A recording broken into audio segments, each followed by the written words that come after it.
Pleasant Town Council. Thank you all for being here, for having your mask on and social distancing. Let's try to do that throughout tonight's meeting. It is 6 p.m. on Tuesday, July 14th. Welcome everyone here. We will begin with our published agenda. Item number 1, the prayer led by Chaplain Robinson, followed by the Pledge of Allegiance by Mayor Pro Tem Tom O'Rourke. Let us pray. Almighty God, we thank you for this day, and we thank you for this community. We thank you for all of our servants. For God, in a time where many can't see beyond their front feet, and they're struggling with finances and with health and with insecurity, we thank you that there are those who can see around the corner and down the road and who choose to tread that path before us to make these things possible for our community. We thank you for the protection that you give us each day through our first responders. And we thank you, God, for all those who serve this community and our citizens, and the ability to come together and join minds and hearts in your service. Bless this time, give it your wisdom, and give us all your protection. It's in your holy and precious name we pray. Amen. Amen. I pledge allegiance to the flag of the United States of America and to the republic for which it stands, one nation, under God, indivisible, with liberty and justice for all.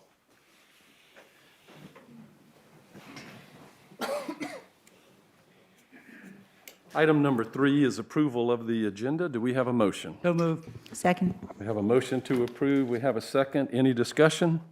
All in favor of the motion to approve the agenda, please signify by saying aye. Aye. Any opposed? The agenda is approved. Item number 4, public hearings, awards, and presentations. Item A is a public hearing to receive comments on proposed changes. So, Yes, Ms. sir. Kotoff. Yes, sir. This is a public hearing pursuant to Section 6-1-330 of the South Carolina Code of Laws regarding the Town Council's consideration to amend Chapter 154, Development Impact Fees. The amendment is to change the discount rate applied to the maximum development impact fee from 20% discount to a 50% discount for transportation impact fees, and from a 20% discount to a 5% discount to recreation impact fees. Thank you very much. Is there anyone here to offer public comment on this portion of our agenda, the public hearing about impact fee adjustments? Yes, sir. We need your name, your address, and 2 minutes, please.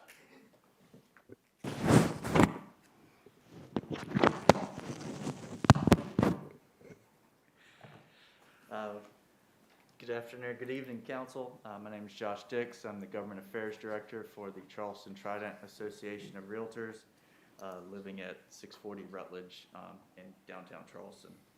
Here to speak on behalf of the proposed discount fee for impact, or rate for impact fees, excuse me.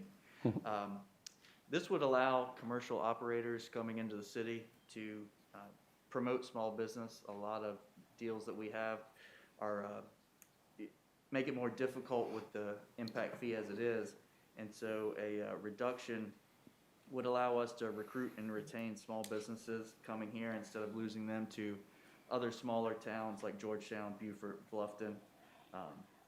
It would also help restore the seaside town, the feel that we talk a lot about with regards to Mount Pleasant, promoting small mom and pops that aren't currently allowed have access to capital to do the impact fees as currently stated. So that would be a great business-friendly approach and a good first step as we continue to make Mount Pleasant a business-friendly environment.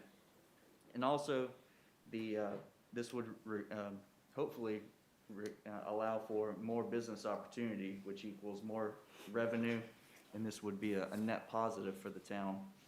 I want to say thank you for considering this motion, this measure, and hopefully we can get a reduction in the impact fees going forward. Thank you. Thank you very much. Next, anyone else? All right, no one else for public comment on that. If you'll excuse me, I'm required to gavel this public hearing closed. Item 4B is Shem Creek Park Phase 3 award recognition. Good evening, Mayor and Council. Continuing with our track record of recognition for the Shem Creek Phase 3 project, the American Public Works Association South Carolina chapter recently provided to us one of 3 statewide awards. This is the 2020 Public Works Project of the Year Award presented to the Town of Mount Pleasant and Thomas & Hutton Engineering for the Connecting the Creek project. We wanted to share this with you all, let you know that we had received more bling for the wall in terms of Shem Creek, and Mr. Kevin Mitchell would like to make a couple comments about our partners on the project. Kevin was, recall, the project manager for all of the phases of Shem Creek Park. Thank you very much. Kevin? Thank you, Jeff. Many people were involved with this project. Many people participated. We can't thank enough the surrounding businesses for enduring the construction process. That was very important, their buy-in, as well as the surrounding property owners, the Simmons family and Raul Finch's family. They all participated in helping this project, and as well as the team members that were involved. Ms. Jen Hayes with Thomas & Hutton, local engineer, and Cliff Huff with Cape Romaine Contractors did an excellent job, both local companies in the town, in Charleston. Thank you very much. Thank you. Thank you. I think applause is in order. I know we all certainly enjoy that very much. For the next parts, the personnel, for everybody's well-being, we're going to stay put and just let the chief handle these on the other side over there. We miss being over there, but it's for everybody's best interest. Chief?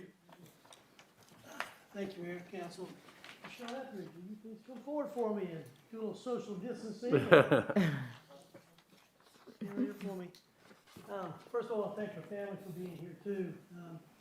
We're recognizing Michelle Etheridge for 25 years of service. Without that family support, I'm telling you, that's huge in the kind of jobs we do. So thank you guys for being here as well. So, Ms. Etheridge actually performs the job of duty officer. She began her employment as a telecommunicator, one of our dispatchers with our department in 1995. She served in this role until February of 2013 when the Mount Pleasant Dispatch Center merged with Charleston County Consolidated Dispatch. And I can tell you from being on the road at that time, it was always good. You have your favorite dispatchers. You have those that you know when something's going on. You hear their voice, what type of call we're going to get, or if we're in the middle of something, that's that voice that's going to check on it. For me, it was always Cheryl. When I heard that, I really appreciated that. So fortunately for us, after we merged, Ms. Etheridge chose to continue working with the police department, and that's what she was reclassified as a duty officer. She had the option when we went from being here to Consolidated Dispatch to go work over there. She wanted to stay right here at Mount Pleasant and continue serving Mount Pleasant. And I'll tell you, I think you made the right decision, and we appreciate that very much. She's certified to operate our NCIC, our National Crime Computer, and is also certified SLED in the UCR coding of incident reports, which is so important when we're collecting crime data to get it accurate and be sure it's reported accurately. She serves as our agency's assistant TAC or terminal agency coordinator, and is also a field training officer. So she gets the new duty officers or CSOs come through. She's the one that gets them trained to teach them the Mount Pleasant way. The duty officers work out of the Records Bureau. I'm sure you've all seen them at some point in the front, behind the glass, and on any given day perform these variety duties. Answer and route numerous incoming phone calls, and not just for the police department. I can promise you probably get calls for the entire town and other organizations that aren't even within the town of Mount Pleasant.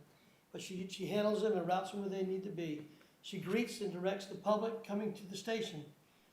And I can tell you, when I became chief, that's when we transitioned over to Consolidated Dispatch, and we knew it was so important to maintain a 24-hour operation here. A lot of the agencies decided not to, just go home, lock the door at 5 o'clock. We knew our citizens needed to continue that 24-hour operation, and that's why Cheryl stayed back so we could continue serving that way. So there's a person there. When you come to our police department, you see a human being and talk to them. She takes walk-in and phone after the incident police reports. That actually helps our officers on the street not have to be taken away from other duties that can be handled over the phone. She provides our officers all the paperwork they need for court, perform SLED validations monthly for items entered in NCIC. For those of you who don't know what that is, we have to make sure the information is accurate, or like a stolen vehicle, if it's been recovered, it needs to come out, or somebody's not wanted anymore, the information needs to come out, so we have accurate information when we're dealing with the public, so we don't arrest the wrong person. She assists attorneys and insurance companies with report requests, researches our Freedom of Information Acts, processes warrants, and performs expungements after the court has sent them our way. These are just a few of the many, many duties required of the duty officer position that Cheryl does. She always greets our citizens and our coworkers with a friendly smile. Can't see it, I'm behind the mask right now. Like I say, the chief, she's smiling. She has a wonderful way of calming citizens when they experience hardships of victimhood. And I've actually witnessed that personally when I've been in dispatch before as a supervisor, hearing these calls come in. That's the first voice you get, or the first person you see when you're in a crisis where you ever see us. Just did a great job calming things down and reassuring them, letting them know we were on our way. She's the employee that you can always count on to bring joy and laughter to the workplace while still getting the job done in the process. Congratulations on 25 years. We appreciate you doing that.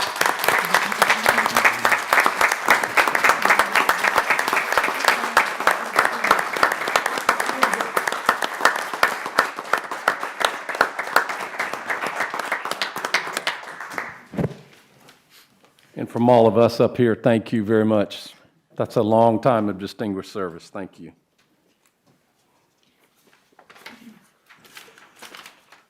Item 5 on page 2 of the agenda is approval of minutes from the June 9th, 2020 Town Council meeting, the June 23rd, 2020 special Town Council meeting, and the May 2020 financial statement. Do we have a motion? Motion to approve?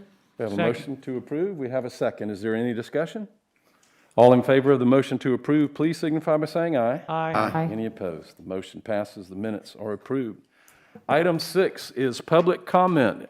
If you would come forward, you have 2 minutes. Please watch the sign here. We need your name and address.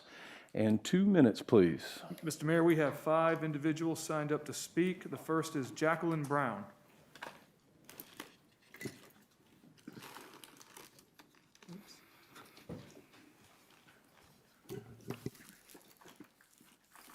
Good afternoon. My name is Jacqueline Brown. I live at 1805 Snowden Road in the Snowden community. Our concern here today, all of you may know, or some of you may know, that we have been fighting for that sewer, to be connected to that sewer. We've been fighting a long time for the sewer. We've been fighting tooth and nail with Mount Pleasant Waterworks, and we want to understand why it's so hard for us to connect.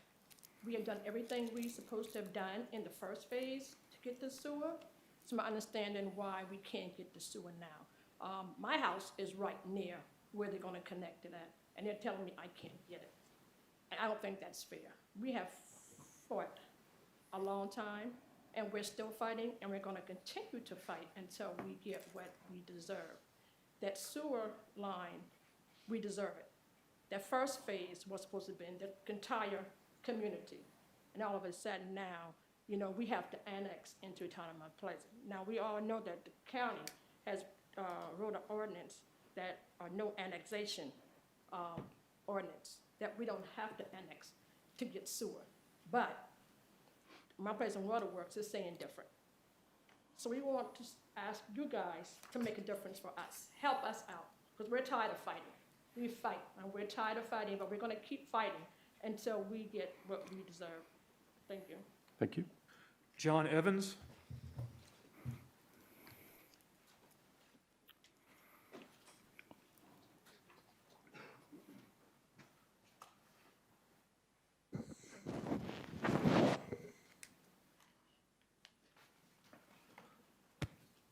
Mr. Mayor, Council, I had the privilege last Monday of attending and getting to speak to the Police and Judicial Committee here in this very room. During my talk, I praised our present chief, Chief Ritchie, on the outstanding job that he has done for our community in these uncertain terms. And I think you know what I'm talking about. Well, I've been thinking ever since last Monday, and I said, there's someone else in this town, an employee of this town, that I need to thank also. He's the director of the Public Works Department here from Mount Pleasant, Mr. Jody Peel. Now, Jody and I have known each other probably not a whole lot of time, and I did find out that he's a full-time resident here of Mount Pleasant, lifetime, like myself. But there's never been an instant that I haven't called Jody and asked him or suggested to him a item of concern. And this is my hometown, so I'll do everything I can to make sure that it's safe, secure, beautified, whatever it takes. And his department is the one that sees to it. So Jody, on behalf of me personally, and I think I'm probably speaking for a whole lot of other Mount Pleasant residents, I'd like to thank you for what you do for our town. If by God don't go nowhere for a while, because we got a lot more to do. Anyway, thank you, sir. Thank you. Jody, we agree. Michael German. He had to step out of an emergency, so he didn't make it back. He wanted me to take his spot.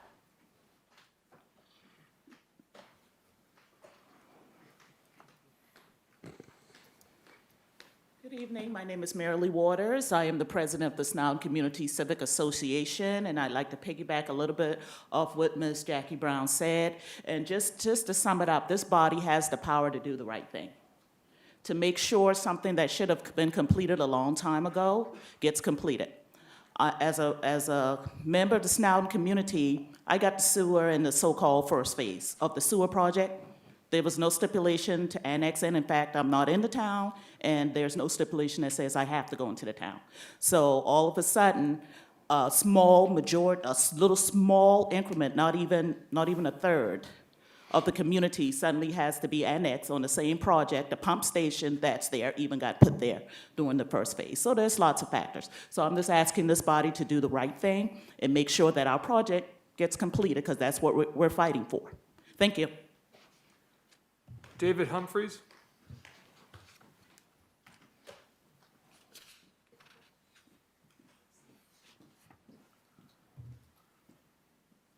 Members of council, David Humphreys with the law firm of Hainsworth, Sinkler, Boyd. I know I sent you sort of a long letter. I represent the Enclave QC LLC, and we are just looking to get a waiver to the 1-year bar on bringing back a rezoning request.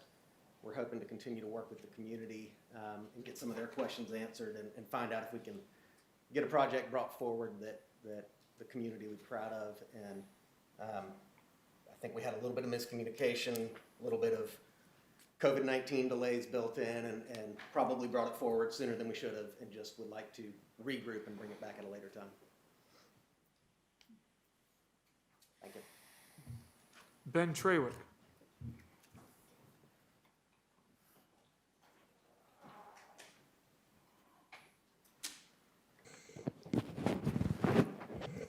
Good evening. I'm Ben Trawick, 268 Quint Street.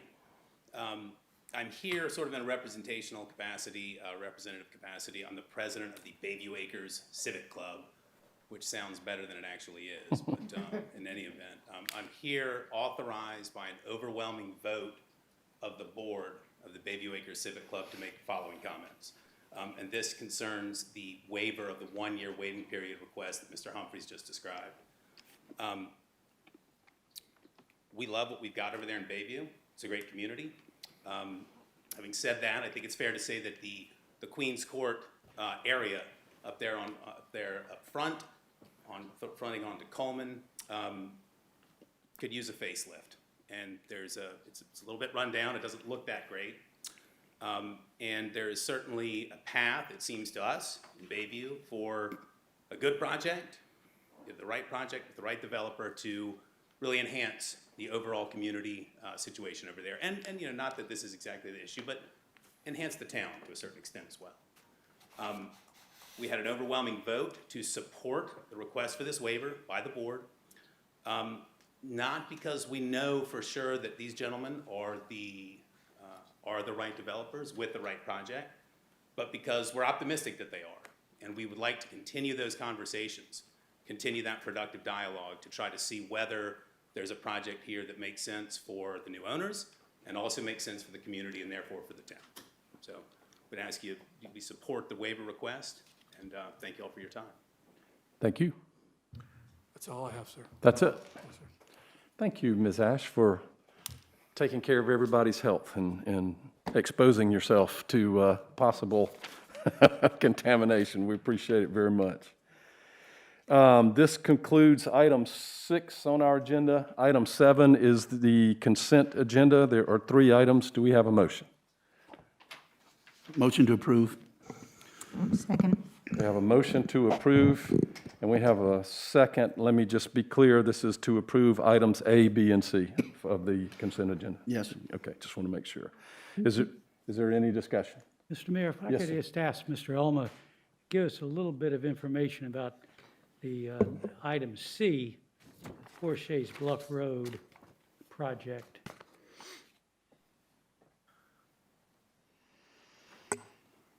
Be happy to do that, Mr. Chapman and council members.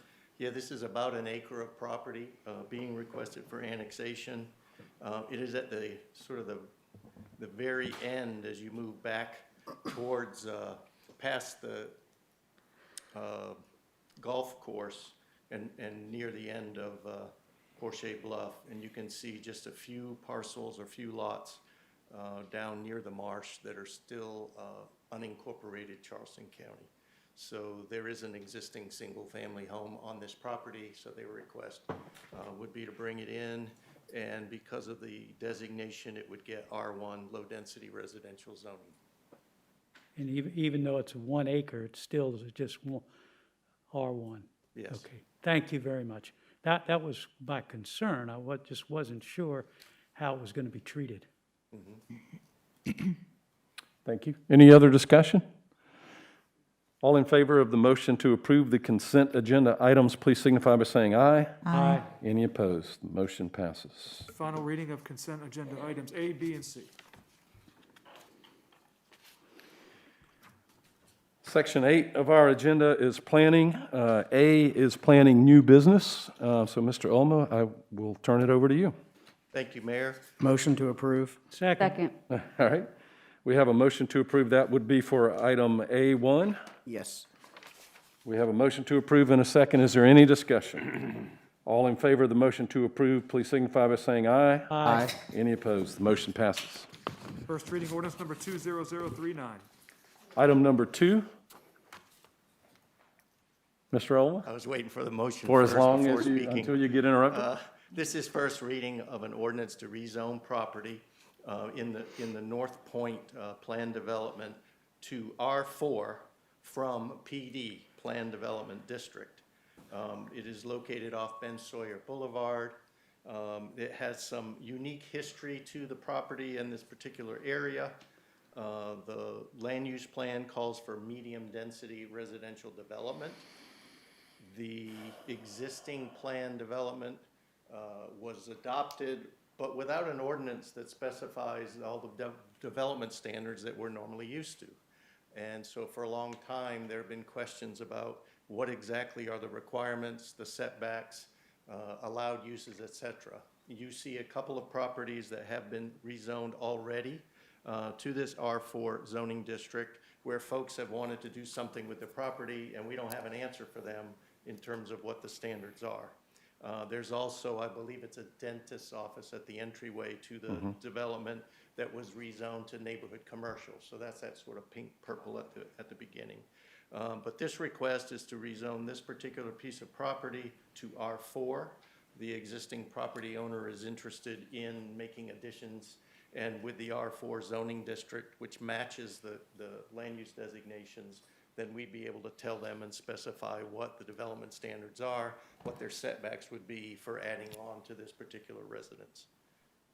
There were some questions about uses or potential uses, how the property could be developed, a concern that perhaps it could be subdivided and split into multiple parcels. The size is large enough. They would need to meet the development standards in terms of lot width and lot depth, et cetera. As far as we know at this point, there's no intent to do that. This property owner would be interested in adding on to the existing residence. If you were to split it in half or potentially into thirds, that existing structure would have to go away because the property lines would go through the middle of that existing house. So that's the nature of this particular request, and the Planning Commission and Planning Committee recommended approval to the full council. Do we have a motion? Motion to approve. Motion to approve. Is there a second? Second. We have a motion and we have a second. Is there any discussion? Yes, ma'am. I would also just like to add that one of the things that we discussed at the Planning Committee was how this entire section of Mount Pleasant has this planned development, but at the same time, there's no backing ordinance that provides any details on how these properties can be developed.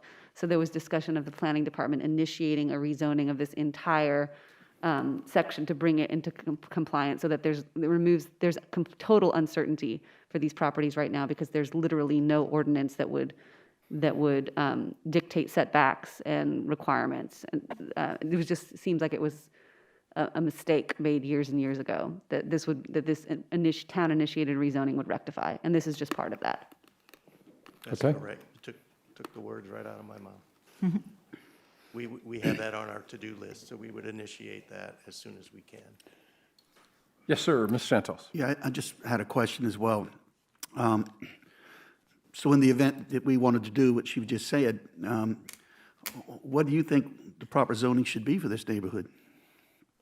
I mean, R4, okay, so this gentleman says that he doesn't plan on splitting the land up, but he could sell it to somebody that did, if we approve this. I saw the letter that was written in by the gentleman whose father is the one that developed this property, and he was against that, I think for that reason, and I'm not sure if there was other reasons, but I guess my concern is if we start changing things to R4, where you can start putting more, or being able to split lots and put more density in that neighborhood, it's going to become a lot more busier, a lot more crowded, and I think we're going to hear a lot more from the neighbors about it. So this whole area here, this whole block here, is this all right now designated for planned development? Yes, sir. The gray shading designates PD. Okay, So I so, think what we would do, I don't know that we would have maybe even a single zoning district that could capture, if you look at the shape and configurations and sizes of lots, we might come back with something that could be a mix, where there may be an area that meets an R4, a different zoning district, et cetera. So until we really go in and analyze it and look at what's there and uses that would be allowed, we don't have a specific recommendation. This is the district that was suggested because of the example of the other two that set a precedent, and it met the density the medium density residential. That zoning district corresponds with that land use plan designation. so that's this how would, those this align. wouldn't be considered a spot zoning then, or would it? No, I think. Because it looks like it's surrounded by, It would be, it would be surrounded by PD, but you really need to look at the sort of the context and everything going on around it. And it's residential in the middle of a residential area. So the zoning district itself may be different, but it's still in character, in keeping with the surroundings. okay, thank you. Yes, sir. So I know Councilwoman Whitley brought up the point about looking at this entire area. Why don't we just wait to do that first before pushing this through, and then potentially having a subdivided lot and all of that? I don't see the point in approving this right now. We're just responding to an individual applicant's request. It will take time to move through the process of looking at the entire block. So it's what is the legal implication? Like trying to picture myself as the property owner, and they want to build, I don't know, an ADU or I don't know what they want to do, an accessory structure. An addition to the structure. And there's literally, they have a zoning with no guidelines. Does that mean they get to make their own, or just nothing gets approved, or? Good question. That is the question, and I think that's why the recommendation is for neighborhoods like this that are older. When they came in, the comprehensive planning system in the state was not as regulated as it is now, or as it became in the early 90s. And some of these were approved as a general PD, and it was up to the developer essentially to determine what went where. We've had those issues. We've litigated some of those issues actually in the last few years. And so I'm answering this as in a general sense. You are correct. As of right now, there really is no body to make those zoning decisions except for town council, which is required by state law. So, but there's no map, essentially. There's no zoning map to dictate what the specific zoning requirements are to be in any particular area of this development. So anyone in this development, let's say it was a different property and they wanted to add an addition or an accessory structure or whatever, the answer from the planning department would be what? You would need to go get it rezoned to one of these designations? A district that gives you the standards that we can tell you what your setbacks or building heights or lot coverage would be. There's nothing that would say either that, as we would look at this area, that if this were rezoned to R4, then coming back through an analysis doesn't mean that you couldn't look at it and say in the future, that suggests even a different zoning district. And if you're going to initiate a town-initiated rezoning, doesn't mean you are stuck forever with the R4. We could look at this parcel as well if there's a concern about it being split and increasing the densities. Mr. Mayor? Yes. Would who would have to approve a subdividing of the lot? That would be, Planning Commission looks at sketch plans. So even 1 into 2 would go through one parcel into 2 lots would go through Planning Commission with a sketch plan review. But it would not come before council? It would not come before council. But didn't you say that the siting of the house on there, you would have to take the house down that he's getting ready to add on to in order to subdivide this lot? If you look where it is, I mean, in order to divide, you may be able to, you wouldn't even have street access though. Say in the rear, it's hard to see, but you might be technically able to drop a property line in there and meet the requirements, but you couldn't get to it without splitting it in some other fashion that would take that line right through the structure. Right. Mr. Mayor? Yes, sir. I've looked at this. I'm not sure he couldn't, with the driveway, which is a semicircular driveway, that it's other easements. This property belonged to the former developer, Mr. Hatopoulos. I remember Mr. Hatopoulos very well. He was a nice fellow. And he did, at the time, what he thought was the right thing to do. And that's probably 25 years ago. But I think we would be better off doing the entire area. And then if there is a need to do something on this property, we get a better chance at it, I think. And I know that during the planning committee meeting, I initially didn't want to do anything, but then when we talked about the fact we were going to potentially rezone the whole thing R4, I said, well, okay. But I'm having second thoughts. So my thought is, if the individual property owner wants to do something, maybe he brings his request in and gets reviewed then before we do whatever we're going to do. But I think we need to take care of the entire plan and the entire area first, and then move forward. I think we'd be better off if we do it that way. Okay. Yes, Ms. Landing. I don't know if I can be heard well through that. I was not in on the planning committee meeting, but obviously the planning committee and commission took time to review all this carefully.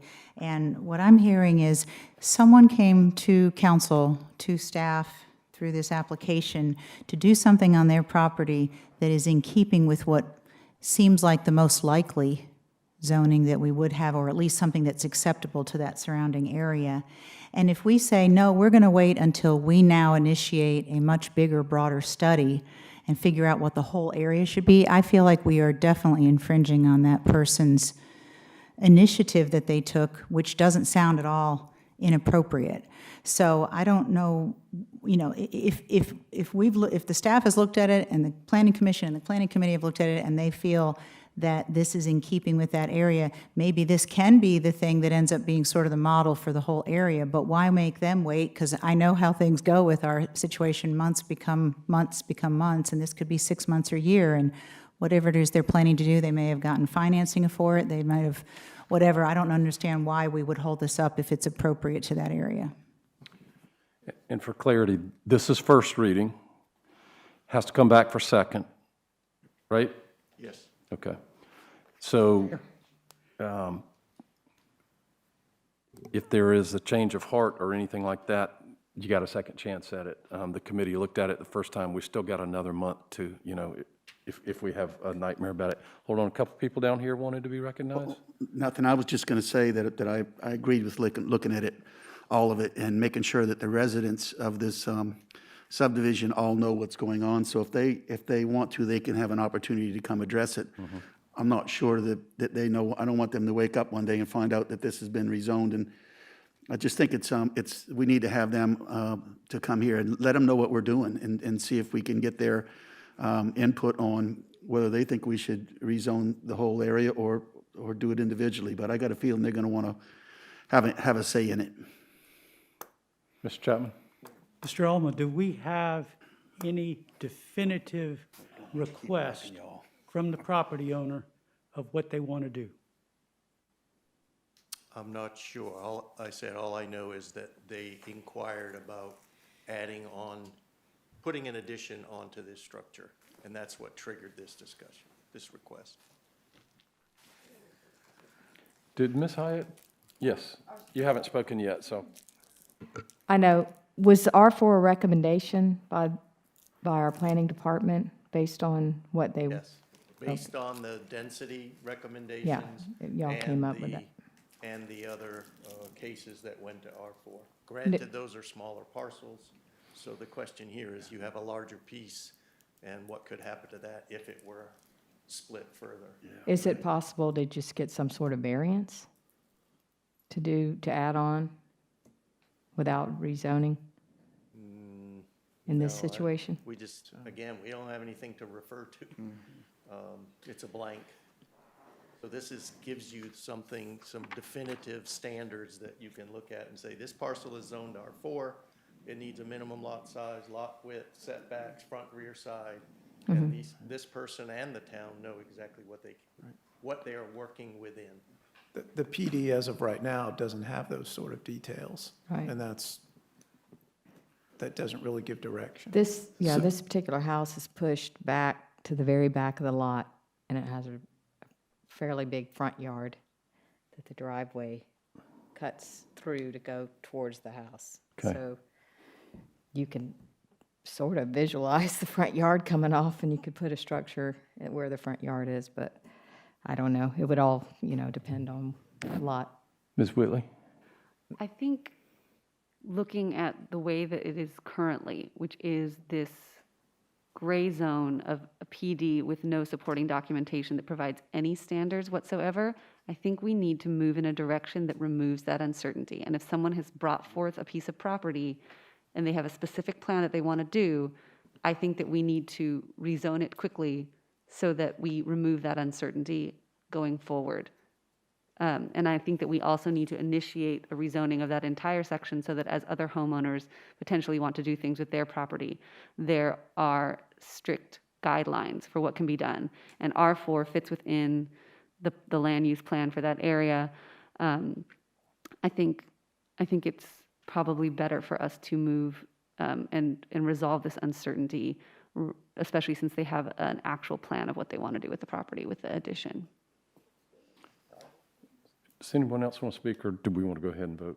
No, she said what I was going to say. Huh? So she said what I was going to say. Okay. Perfect. All right. I guess We'll probably have to do a roll call on this one. All right. The motion is to approve the request, and this is item 2. So if the clerk will call the roll, please. A yes vote is to approve. Mr. Rambo? Yes. Mr. Rambo votes yes. Mr. Santos? No. Mr. Santos votes no. Ms. Whitley? Yes. Ms. Whitley votes yes. Mr. Chapman? No. Mr. Chapman votes no. Ms. Corley is absent. Ms. Hyatt? No. Ms. Hyatt votes no. Ms. Landing? Yes. Ms. Landing votes yes. Mr. O'Rourke? No. Mr. O'Rourke votes no. Mayor Haney? No. Mayor Haney votes no. So the motion fails. Have to keep remembering we only have 8 tonight. We don't have 9. Right. Okay. Mr. Mayor, how long does it take to start the process? I will ask. If it's denied, it'd be another 1-year waiting period. I think you're asking about the rezoning and basically For the preparing whole a new area. map for the For the whole PUD. area, yeah. Right. There isn't, we could initiate one as soon as we can, put it in our work plan, because it would cover that parcel and many others. Can it you needs to convey go that to through the the applicant that we just want to look at it in holistically? Yes. Doesn't mean I don't think, I know I'm speaking for others, but it would appear, based on our experience, that it doesn't mean they're not ever going to get that zoning that they want, but we would rather look at it in total than one piece at a time. We can relay. Is that a fair statement? Yeah, Mr. Mayor, and if you would also, I would let the neighborhood know as well what's going on, because I think they've bought that land zoned a certain way. If it's going to change, they need to know and have a say. Thank you. Can I ask a procedural question? Yes. Does this, since it was a 4-4 tie, does that mean it It was a automatically? 5-3. It was 5-3, but it would have failed on a 4-4 anyway. Oh, you said no to? Yeah. Oh, I thought you It was said yes. 5-3, but had it been 4-4. Counted. No, you're right. Had it been 4-4, it still would have failed. It has to get a majority to pass. I have a question as well. Do we then need to direct you to go ahead and move forward with looking into that, Mr. Alma? No, we've dealt with this enough that You can just go ahead and we start working on can it? figure out those Okay. marching Good. orders. Well, let's- Okay, great. And get it to the It committee. improves All right. for everybody. Item number 3, first reading. Motion to approve. Second. We have a motion to approve in a second. This is our buffer yards wording and changes unanimously recommended by the Planning Commission and the Planning Committee. We have a motion and a second. Is there any discussion? All in favor? Mr. Mayor? Yes. Just for the public's understanding, can you briefly describe what this is about? Yes, sir. Thank you. We have it listed here. So we made recent changes to the critical line buffer, and it was intended that when somebody would be creating new lots, you would then apply the new 50-foot versus the prior reduced critical line buffers. What we found is that is more restrictive than it needs to be, because we actually have folks who might want to either shift or adjust a parcel boundary and they're not creating another lot. And by wanting to be able to move a line, say even a foot, now they suddenly have to meet a new critical line buffer setback, that 50 feet versus what it used to be at 35. And then that triggers nonconformities. The house may be already sitting there. It's already closer to that. And so now they can't meet the requirement. And it's even gotten to the point where somebody interested in combining parcels. So we have one at Remley's Point we were working with, and I think they own several acres of land that is in 5 or 6 or 7 parcels. They wanted to combine it, and then as soon as they did that, they would create all kinds of issues because of this critical line buffer, even though the parcels are already there. So staff looked at it again and thought probably we went overboard in the way the language was written the first time through, and we believe that this makes more sense in those kinds of situations. Clearly, if you're subdividing to create new lots, then you must meet the new standard, the new critical line buffer. But we thought it was too onerous for the kind of situations that I described. Okay. Thank you. The motion is to approve. All in favor of the motion, please signify by saying aye. Aye. Aye. Any opposed? The motion passes unanimous. It's first reading, ordinance number 20041. Item number 4 amends a section of our historic properties and qualifications for the creation of new historic districts and properties. Move to approve. Second. We have a motion to approve. We have a second. I want to add that these were both recommended for approval unanimously by the commission and by the planning committee. Is there any discussion? All in favor of the motion to approve, please signify by saying aye. Aye. Any opposed? No. Did I hear a no? One no, Mr. Rambo, okay. Motion passes 7-1. First reading, ordinance number 20042. Item number 5, an ordinance to rezone from AB area-wide business to R4 medium density. This has to do with Colony Court and Sullivan's Point. This is a long saga. It's a long, hot July day. Move to approve. We have a motion to approve This is one additional lot. and a second, and we have been over this for hours.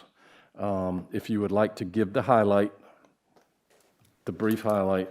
No, Mayor, this is just the one additional lot, council, you dealt with, I think 18 of the 21 lots already in this subdivision. Right. And some of the property owners were not involved in that large-scale rezoning request. So now they're coming in one at a time, and this would carry that and apply that same, change the zoning, the base zoning, and add the overlay so that those structures are not made non-conforming. Right, so they conform terms to of what they use. already are, in case anybody's worried that we're making some radical change. Mr. Mayor, Yes, sir. can I just ask where we stand with having the planning commission take a look at the non-conforming ordinance? They have reviewed it, Mr. Rambo, one time in a special meeting, pre-COVID era, and I believe we have it on their, we're looking for another special meeting for them to be able to work on it in conjunction with their meeting this month, or on or around. So we're looking for dates now where they could focus on that. We took them through the basics and got them comfortable with all of the issues surrounding nonconformities, sites, lots, et cetera. And then we were stymied, and now we need to bring it back up. So they should have something for you all, probably, depending on the timing, we would have something we could take to August Planning Committee meeting. All right. We haven't forgotten it. We have a motion to approve. This is item 5. Any other discussion? All in favor of the motion to approve, please signify by saying aye. Aye. Any opposed? The motion passes unanimously. First reading, ordinance number 20043. Item number 6 is the request to waive the one-year waiting period on Queens Court, which, as we know, faces Coleman and backs up to Bayview. We've heard from the attorney and we've heard from the spokesman for the Bayview property owners saying that they support the granting of this waiver. Motion to approve. We have a motion to approve and we have a second. Is there any discussion? Mr. Mayor, I'd just like to thank Mr. Trawick and the Bayview residents, as well as Mr. Humphreys, for working this out, because we got a lot of emails about this project and the problems with it. And I think if the neighborhood can work it out before it comes back to us with a revised plan, it will take an eyesore off of Coleman Boulevard and maybe give us another park. Yep.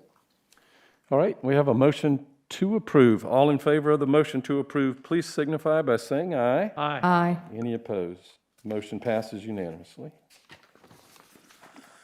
Thank you, Mayor.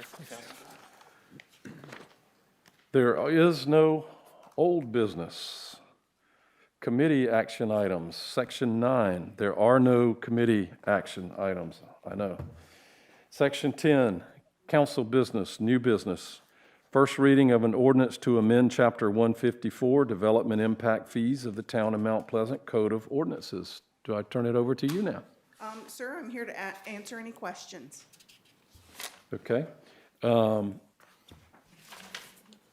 So, well, this came from the committee. Motion to approve? We have Second. a motion to approve and a second. I have some questions, but what I would like to ask, this would be first reading if it passed, As the chair of the Transportation Committee, I think this is going to have a significant effect. I don't know what kind of dollars are involved because nobody, I think, can do this kind of math just in their head. They have to do it on paper. I would request that we not pass first reading tonight. Let the Transportation Committee have a shot at this. We need to know what this is going to do to our transportation infrastructure. We worked hard in 16, 17, when we were redoing our impact fees because they had not been adjusted for 20 years. And the thing that I remember the most is what's most important about impact fees is level of service, is maintaining the level of service to our taxpayers. And I don't know if this is a good thing that's being proposed, and I don't know if it's being a bad thing, but I know as the chairman of the Transportation Committee, not knowing is not a good thing. I'm sorry I could not be at the committee meeting to hear that day. So we have a motion to approve and a second. Is there other discussion? Yes, I'll go to Ms. Lanning and then Mr. Santos. Okay, so we did review the numbers. We had a thorough explanation given to us and some work done by both our economic development people, Ms. Sims, as well as Finance Committee helped with that as well, I believe. And so the idea behind this was we understand that early on there is a great concern in our finances about the fact that if a residential property comes into the town, in order for it to actually cover all the services that the town provides, it has to be something like, I've heard numbers as low as $750,000 and I've heard numbers as high as $900,000. So it's very difficult for a residential property to cover what their impact is. And yet the purpose initially from what we heard, which was actually before my time on council, that the decision was made, was to try to help slow or at least pay for development as it happens, residential development, but also potentially slow it a little bit.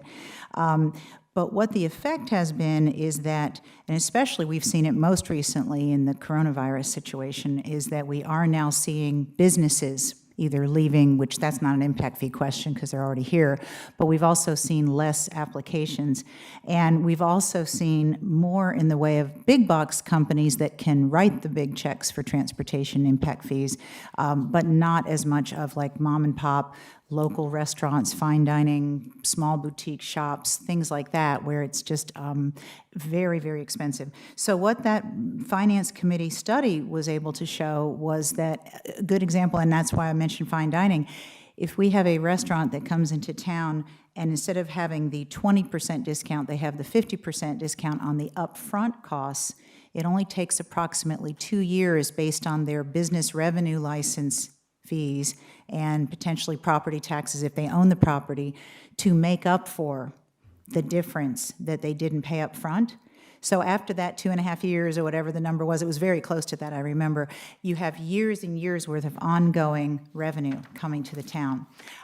We were looking, Chairman O'Rourke and I and Gary Santos, Councilman Santos, were looking at what is the long-term impact and how can we have a lot more business revenue long-term, and getting that 6% business property tax as well as ongoing revenue fees. We also looked at things like, and this is something very near and dear to a lot of people in our community, because we are, ladies and gentlemen, having a baby boom in our country and in our community. And the boomers' children are finally settling down, getting married, buying houses, and having children. And we have a shortage of ability for childcare. So we have a childcare facility that opened up in the north end of town, and I met with the owner when we were doing the groundbreaking, and he told me, he said I was able to get in just before they changed the impact fees from the 50% to the lower level discount, therefore higher cost. He said, I could never have made the numbers work. He said, and in that same respect, we're doing great now. He said, but I'd love to open one on the other side of town where there's a real shortage. He said, I can't do it with the way the numbers are. So that was one that was studied as well, that type of business, and it would take several years in that case for the transportation impact to be made up for with the lesser impact fee. However, it would be made up within just a few years. I think that one might have been 5. I forgot now exactly. But again, after 5 years, suddenly you have something that's providing a service all those years to your people. So I know this is a little long-winded, but I wanted to make sure that people knew that we did study this closely, and the interest and the potential is let's get companies here that provide both services and great jobs for our citizens. And at the same time, by having things closer to where people live in Mount Pleasant, as opposed to having to go across the bridge or Awanda or other places, we actually shorten car trips. So there may be businesses, there may be cars going and coming to that business, but they're not having to go across the bridge or other places. And then the bottom line is the ongoing long-term revenue will more than make up for the lesser amount of impact fee. Thank you. Yes, ma'am. Ms. Whitley. Do we have some of those slides that you can show us of what was shown at the committee with showing the long-term? Because I vaguely remember seeing some slides on this before, and it seemed to be a range. Like certain businesses, it was 2 years to pay back, some it was 5 years to pay back. And I just want to try to understand the numbers a little bit more, because what this basically does, in my mind, is it pushes the burden onto the taxpayers, everyone in the town of Mount Pleasant, to cover this differential between the 50% and the 20% in the short term. But in the long term, if we can bring the character of our town back by encouraging small businesses to come to the town and have a more diversity of businesses over the big box stores, maybe that is a fine trade-off to have the taxpayers of Mount Pleasant pay more in the short term and be more long range in thinking. So is there anything you can show us on? Like, I do not have the slide. I do have it printed Okay. here. So what we did in that presentation, first we looked at a family restaurant. So we looked at a fast food with a drive-through. And we did the per square foot. We did the calculation of the operating fees that it would bring in comparison to the reduction. And they looked at it at the 20% it currently is, and then what it would look like at 50%. And in that case, the break-even point where the new fees it's bringing in would make up for that was 5.81 years. We looked at a standalone fine dining was 1.25 years. An office building was 3.19 years. Indoor activity center, 6.98 years. And the daycare facility was the last one that we looked at, and that was 11.86 years. Okay, thank you. And what, I guess my question is if we do this and how it impacts our bottom line in the short term, are we able to handle that reduction in dollars coming into the town? Given the COVID situation, we've already had to revamp our budget a little bit. Are we able to handle the shortfall in the short term while we wait for the long-term revenues to come in? You'd have to delay transportation projects. We have it scheduled. The way the impact fee is determined is it looks out at the community to build out. I think this is important because it's not a trend analysis that determines what your impact fee is going to be. Meaning it's based on prior activity, you add a trend to it, and here's your number. It's not built that way. It's built out for the community, and it explores every parcel of what is expected to happen there in terms of development or redevelopment. Then it speaks to what transportation projects are going to be needed. Then it applies a multiplier, it turns into a dollar amount. And that's how you get it. So if the rate is a certain rate today, and that rate is dropped, likely you will get less money. The opposing argument is going to be that it will spawn and trigger greater activity, thus delivering more money. So it almost comes down to a behavioral question of whether you think is going to happen behaviorally by the developer or the person who owns that property. Are the fees so high that a property is not redeveloping or meeting its highest and best use? If a person feels that way, if someone in the elected body feels that way, then a reduction in their minds would trigger more volume, more activity, more money. If others don't feel that way, then what we did was lower the rates and have created a situation where we're going to collect less money over the period of time it takes the community to get to build out, and then you'll never be able to achieve all those transportation projects. Thank you. May I ask a timing question? And I don't know if y'all have these calculations today, but back in the fall, this council approved a major development for Patriots Annex 2 at Patriots Point. So that is sitting there, that is approved. Heights were changed from 50 feet to 80 to 65 and 50. that would be a major contributor. Mr. Moore, I don't know if y'all have those numbers? We do, and we anticipated that question for Patriots Okay. Annex. So if they paid the fees as the schedule is now, how much are we looking at to go into transportation? On the yes, sir. Forgive me for interrupting. On the transportation side, it's $3 million. If the rates were lowered, it would be 1.9. On the recreation side, which is the other category up for discussion, the anticipated amount was $171,000. That would increase slightly by $32,000, so that would produce more. The transportation side would, however, it would drop by 1.2 million. Okay. Based on what the plans that they've shown us. Okay. Thank you.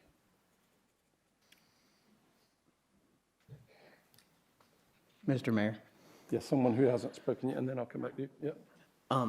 So the argument that Mr. DeMora was just making on kind of both sides, we actually have some numbers to kind of back up the argument that lowering the fees actually creates more economic development, because on July 1, 2018, the rate was changed to what it currently is, which is a discount rate of 20%, the higher rate.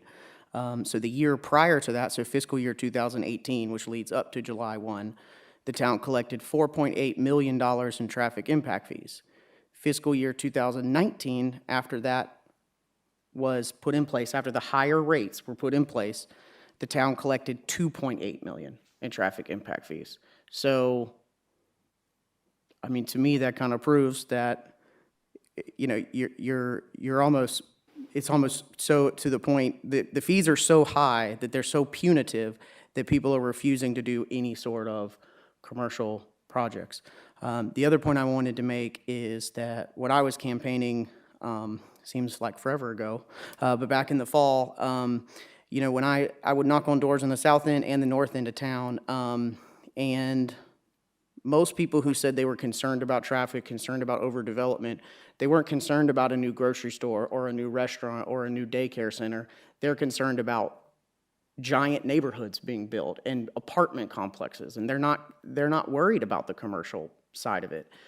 In addition to that, the folks on the north end of town are very much concerned about the commercial development because there's so much residential development out there, but it lacks the small town kind of community feel of all of the mom and pop businesses that we have here, I say in the south end of town. And a big reason for that is as it develops and these impact fees are so high, as was brought up, the only people that can afford that are the giant corporations, the big box folks. So all we're doing is pushing out the little guy in favor of the corporation, and that doesn't sit right with me. Yes, ma'am, Ms. Lanning.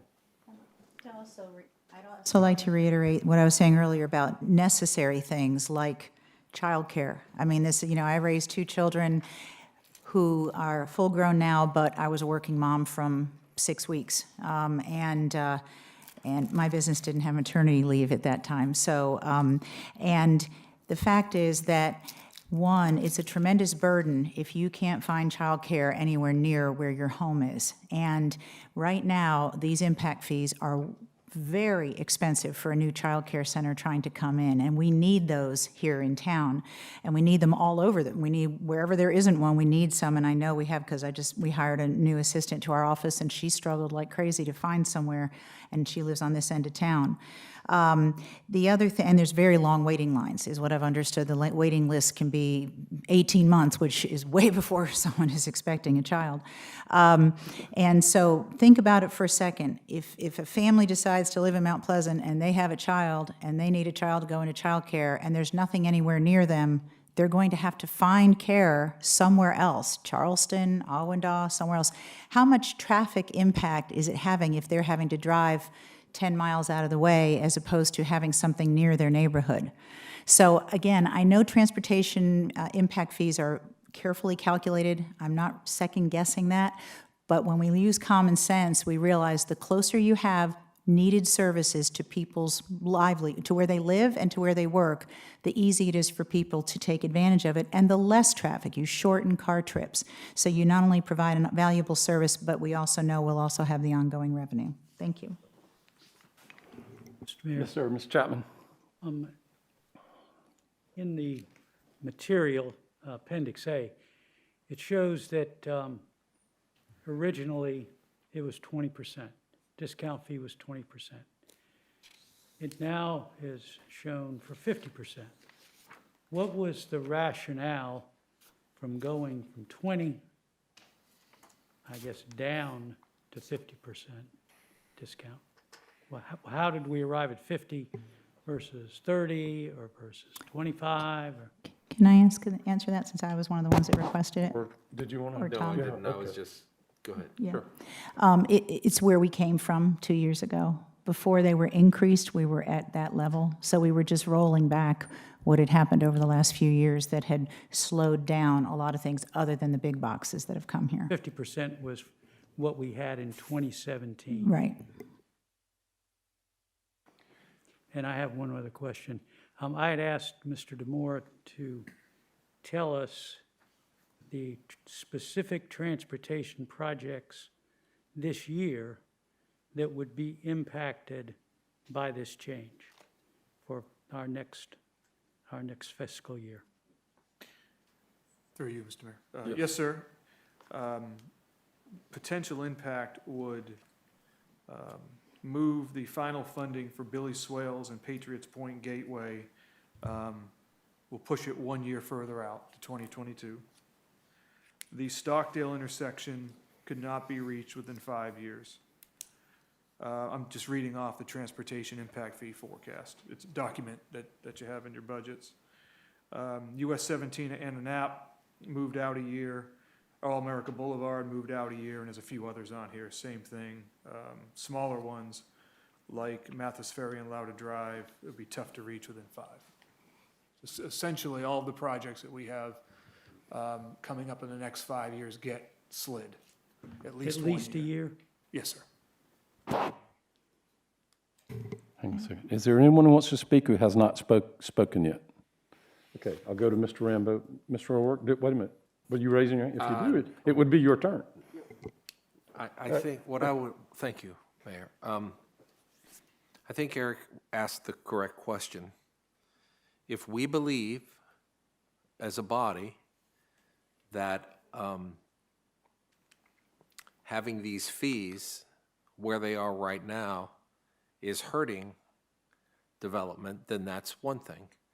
If we think that they are not hurting development, then that's another thing, but we don't have a crystal ball.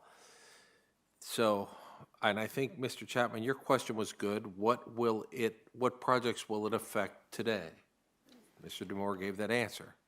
But the next thought that I had was that will affect it now. But if this actually does spur more development, and we actually do get more businesses in town that are paying the business license fees and the fees for us, then year 2, 3, 4, 5, and 6 will have us better than what we don't have this year.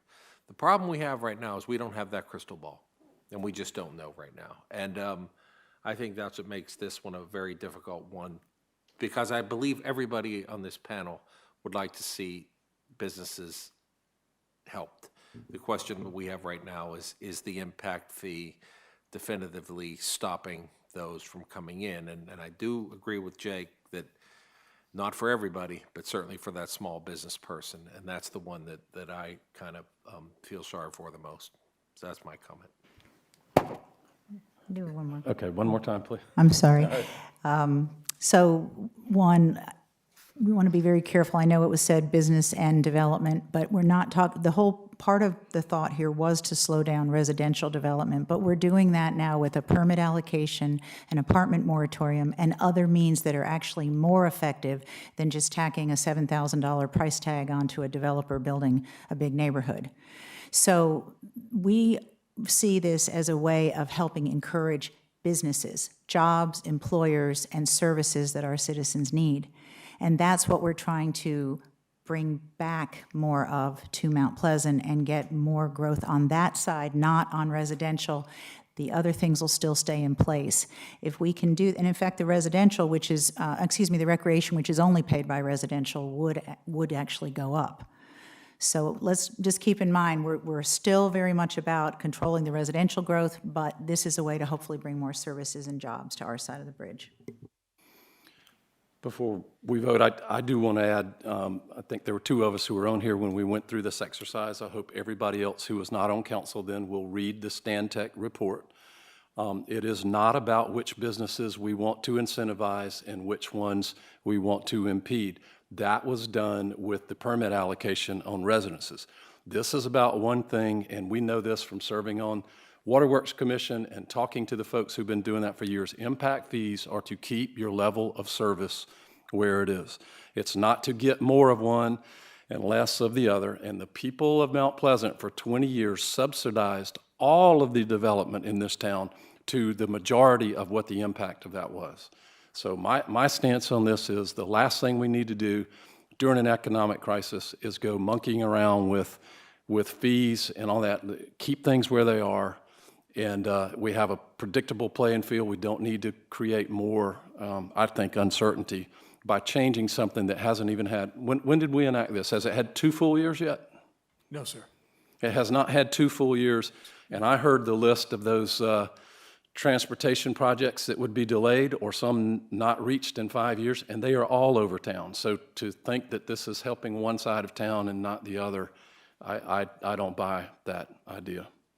Ms. Santos. Yeah, thank you, Mr. Mayor, and I agree with you on what you said. I'm just concerned about pushing back the transportation, some of the roads, and Eric, some of the things that you talked about. Our citizens have been very upset with the traffic and want us to be able to, I mean, Highway 41 has just been kind of a boondoggle. I mean, I don't even know when we're going to get that done, but people are tired of sitting in traffic. They want these roads fixed. They want to be able to move, and I don't want to see them delayed. I want to see this built as soon as possible so that we can move our citizens around. And I'm like the mayor. I'm nervous about doing something now that may affect that. And our citizens, like I said, I know when I ran for council, the biggest things we heard about was, traffic, and, that we're having the problems with the traffic, we're having the growth that we're having, and things like that. And I want to make sure that when we make this decision, it's the right decision to make. And clearly, you just, told me one of my major concerns was traffic. And I don't want to move traffic back a month. I think our citizens want us to do as much as we can, as fast as we can when it comes to traffic. So that's just my opinion. All right, I think we're ready to vote. Maybe we can do this. How about, the motion is to approve, so when we call for the vote, if you do aye and do your hand up quickly. All in favor of the motion to approve, please signify by saying aye. Aye. And hold your hand up, please. Aye. To approve. Is your hand up or no? No. Okay, I see 3. All opposed? 1, 2, 3, 5, 3. So the motion fails 5-3.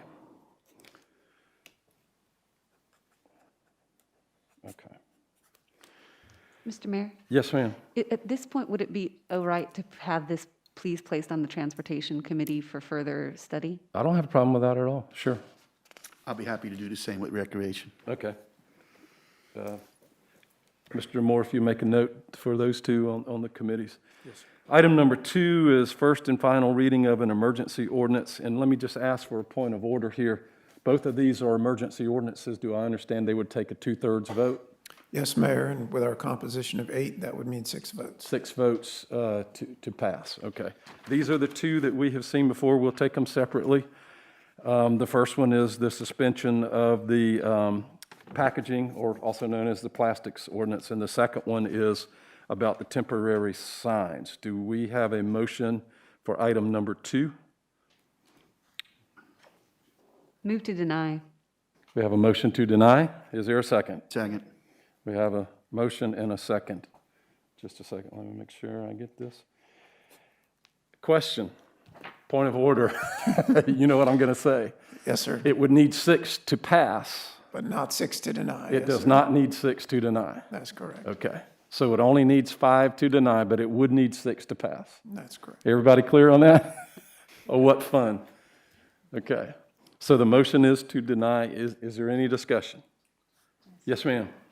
I just want to say, as someone who's been a very, very long-term user of reusable bags, there are a number of stores in town that right now that will not pack your bags nor help you in any way if you have reusable bags for fear of touching something that might have been contaminated with COVID, which makes it pretty tricky, especially for a non-professional bagger. I do it, and I do it fine, but it's definitely, so all I can say is I noticed that a lot of those stores are using the plastic because they were able to pull that. I don't think they ordered it necessarily. They might have pulled out what was left over from before, but I don't know the answer to that.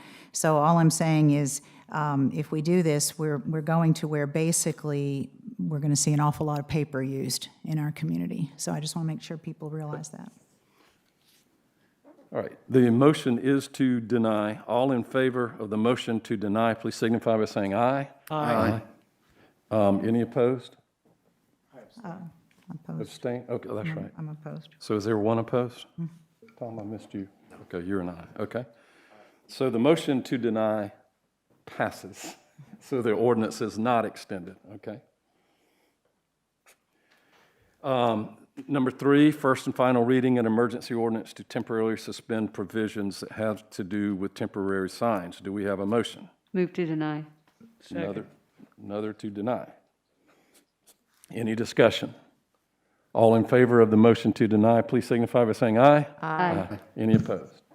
All right, so the motion is denied. All right, old business, there are no council old business items. Section C is executive session, which would be for legal and contractual legal advice pertaining to the case entitled Shem Creek Development Group versus Town of Mount Pleasant. Personnel would be an update with regard to employee retirements, consideration of applications submitted to serve on the Planning Commission, consideration of applications submitted to serve on the Board of Zoning Appeals. Do we have a motion to go into executive session for those reasons? So moved. We have a motion and a second. Any discussion? Before we vote, that when we reconvene, council may take action on any items, including any subsection of any section listed on an executive session agenda or discussed in an executive session during a properly noticed meeting. All in favor of going into executive session for the reasons stated, please signify by saying aye. Aye. Any opposed? We are in executive session, and where are we going for courtroom? B. Courtroom B, Yes. okay. And I think the chief has asked us to go this way, please. Mr. Mayor, I just want to let our citizens know, as you're leaving out there, you may have noticed some of the beautiful painted oyster shells in the lobby. Those are part of the Cultural Arts and Pride Commission's project to promote and display art throughout the town. So please stop and take a look at the oyster shells on your way out. Thank you. They are great. Yeah. You paint one?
We have reconvened from executive session. No action was taken, no votes were cast. However, there may be motions arising from information and deliberations in executive session. Do we have any motions? Yes, Mr. Mayor, I have a motion to nominate Bruce Cutting for the Planning Commission.